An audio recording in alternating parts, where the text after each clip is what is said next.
প্রিয় বাংলাদেশ, নেট পেয়েছেন, সারা পৃথিবীর সাথে আবার যুক্ত হয়েছেন।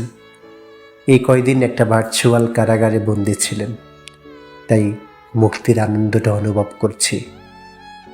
আপনাদের এই কয়দিনের অনুপস্থিতিতে আপনাদের প্রবাসে বাস করা আপনজনরা কীভাবে আন্দোলিত হয়েছিল, কিভাবে আপনাদের জন্য একে অন্যের সাথে লড়েছে, কিভাবে সুদূর প্রবাসী থেকেও আপনাদের পাশে থেকেছে, রেমিটেন্স পাঠানো বন্ধ করে দেশের ক্ষুদ্রাতি ক্ষুদ্র আপডেট নিয়ে এবং সবাইকে দিয়ে, যে যে দেশে আছে সেই দেশের সরকারের কাছে এবং কনসার্ন অথরিটিকে তথ্য দিয়ে, আওয়াজ তুলে পথে ঘাটে সমাবেশ করে আপনাদের পাশে থেকেছে। কেউ ঘুমোতে পারেনি, খেতে পারেনি, চারিদিকে শুধু হাহাকার ছিল।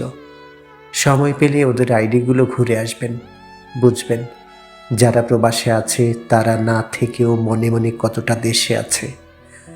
আর যারা জীবন দিয়েছেন, দুধের শিশু, ক্লাস 9-এ পড়া বাচ্চা, কিশোর, তরুণ, যুবতী, এমনকি মোড়ের দোকানের বুড়ো চাচা, সবজিওয়ালা মামা, কিচ্ছু না জানা অন্য মনস্ক পথিক, এরা সবাই মূল্য দিয়েছে।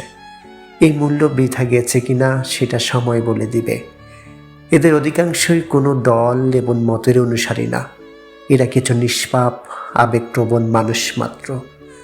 জানি না এই কোটার সংস্করণ কতদিন থাকবে, জানি না এই কোটায় আপনি বা আপনার কাছের কেউ আদৌ চাকরি পাবেন কিনা, নাকি সেই টেবিল তলার চুক্তি বহাল থাকবে, প্রশ্ন পাস হবে, তদবির আর ঘুষিয়ে চলবে কিনা জানি না। এটুকু জানি, আপনাদের এই রাষ্ট্রীয় অধিকার আদায়কালীন প্রাণ উৎসর্গ করা মানুষগুলো আর কোনো দিন তাদের প্রিয়জনের কাছে ফিরবে না।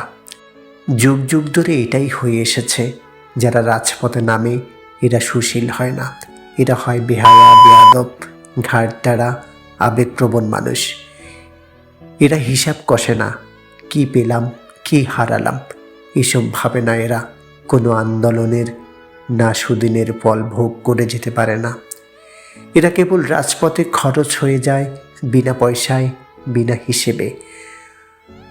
আর ওদের প্রাণের বিনিময়ে ফল ভোগ করি আমি, আপনি, যারা ঘরে নিরাপদে ছিলাম।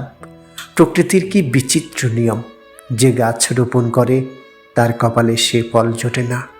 নিয়মের এবং সময়ের আবর্তে আজ গেলে কাল এদের সবাই ভুলে যায়। আপনারা অন্তত এদেরকে ভুলে যেয়েন না, এটুকুই প্রার্থনা। Happy virtual freedom, happy Facebooking.